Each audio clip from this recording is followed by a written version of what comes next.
there any documentation that someone needs to properly support this strategy in case of an audit?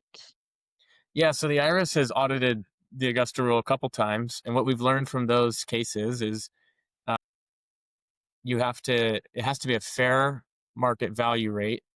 So if a business owner came to you and wanted to rent your home one day for a business meeting, they just loved your home and wanted to use it, it would have to be a rate that you would reasonably pay. It can't be, you know, you can't charge $4,000 a day for your studio apartment or something.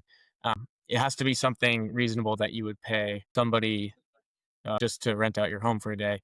And you also have to document the meetings. You have to say, what you talked about during the meeting, who was there, and what day it was on, and what decisions were made.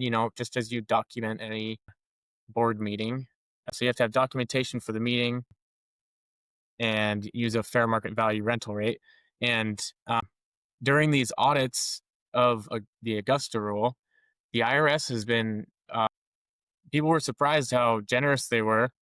There was this one case where this group got audited for doing the Augusta Rule, and they hadn't documented anything, and they were charging each other, $5,000 a night for doing business meetings at their own home.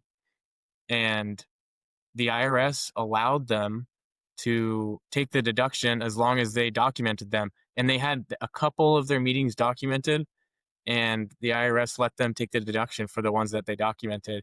And then they said that they have to use a fair market value rental rate, but they completely allowed the deduction for the meetings that were documented. So, I mean, that's surprising that usually the IRS is pretty stingy about these things. But yeah, people use this across the industry. It's a great way to create deductions. Yeah. Thank you so much for sharing that. It sounds complicated, and this is why it makes a difference when you have someone that will take care of that for you. Beyond the Augusta Rule, what are some other advanced tax strategies that most business owners haven't heard of? Um, well, another strategy that we do for every business owner.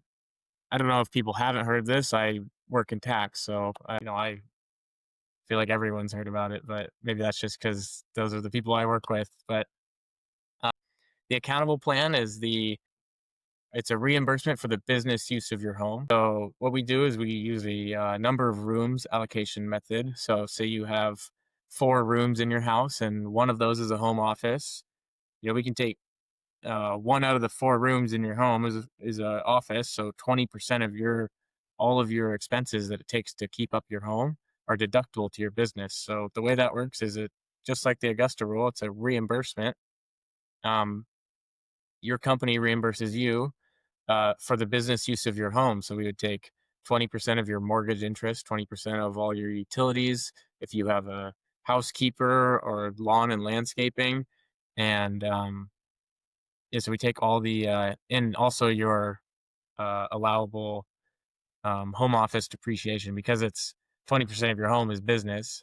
You can depreciate that home office. So we also take depreciation on it as well, and that saves people just as much as the Augusta Rule. I'd say $5,000-6,000 a year, depending on their tax bracket. But yeah, that's a great one we use for almost every business owner.